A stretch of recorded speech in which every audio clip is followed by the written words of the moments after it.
Imagine tomorrow, from the moment you wake up, from the moment you open your eyelids, you see in front of you 100 people doing all different random activities. Some people are drinking cocktails, some people are dancing in the club, some people are lifting weights at the gym. Wouldn't that cringe you a little bit? Wouldn't that feel a little bit unnatural? Of course it would, because it's in the real world. But when it comes to social media, we kind of make an exception. We kind of say, yeah, but it's on social media. Over there it's normal.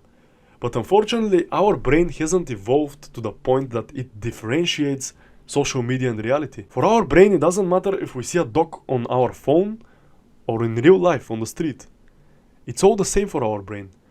And when we fakely communicate to so many people on a daily basis, our mind gets absolutely crazy.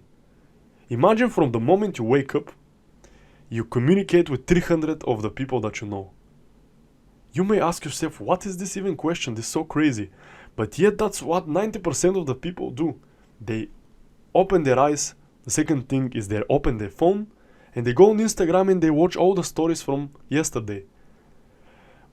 But you don't understand that whether you look at somebody talking to you on the phone or in real life is the same thing for our brain. And for our brain, it feels like we were so social today that when it comes to the real social interactions in the real world, we cannot handle them. We have a certain capacity for people that we meet on a daily basis, and our brain is literally confused out of its mind. Like for example, today I met around 20 people for the whole day. And met, I mean I noticed, like in front of me. And I work in a home office job. Like, I woke up, I talked to my sister, I talked to my girlfriend. Then I went to the gym, there were like 10 people over there. Then I went to the supermarket and there were like 5 people there. And at work I talked with 5 people.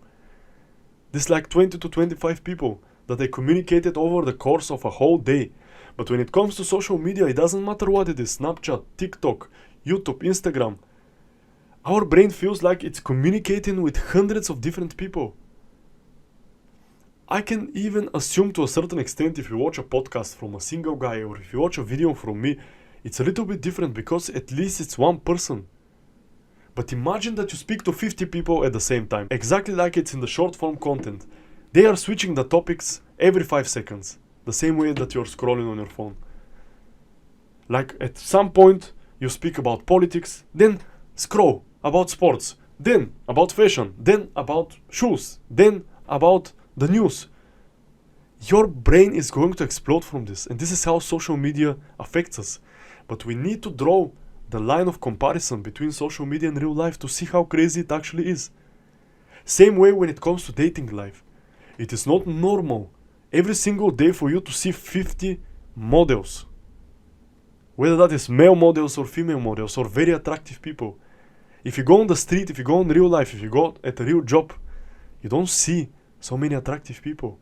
Like this, your brain gets used to this over-sexualizing of the other gender, of the other sex. And it absolutely destroys your whole mentality.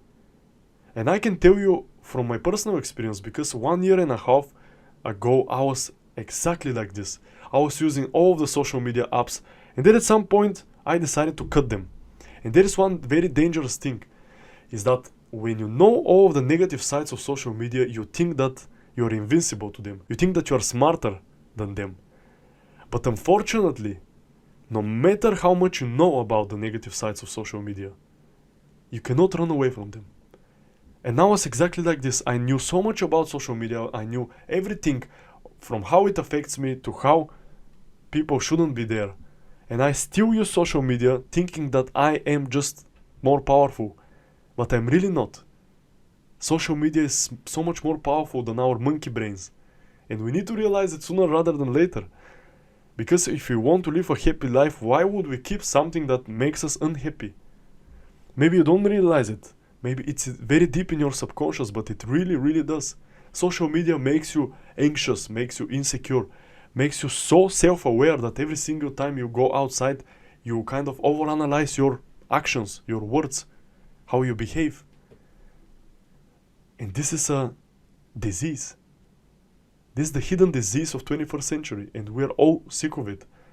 And if I told you that today you have any other disease that is biologically correct, you will try to cure it. But when it comes to this, when it comes to our mental health, we are not so serious, and we are not willing to take so much action. And when you compare social media with real life, the difference is humongous. The same thing with reading comments. Imagine that for every single thing that you see, something brand new, let's say you listen to a new song, you hear 50 different opinions about the song. Instead of getting the opinion on your own, instead of vibing with the song, listening to the lyrics, to the beat, and then deciding from your own independent thought, what's your opinion about this song? The first thing that we do, even before finishing a YouTube video or song, is to go on the comments and look what other people think. And what happens if all the opinions are mixed? In our head, it becomes a mess. We lose our ability to form an independent thought, to think for ourselves, to assess every single situation on its own. We start to catch the opinion of other people on the internet. We get used to this. And if people don't approve of these things there on the internet, we also don't, because we want to fit in. But have you ever thought about how it affects your brain, how it affects your behavior? Because if you think about the opinion of other people about something outside of you, then imagine how much subconsciously you think about the opinions of other people on you. You start to think in every single situation, would people approve of me if I reacted like this or like that? Would people accept me? Would people like me or criticize me about it? And this is also another disease. We are the generation of people pleasers. We're the generation of people who don't speak their mind because we're always afraid. We're always afraid to lose what we want so much, and this is the approval and the respect of other people.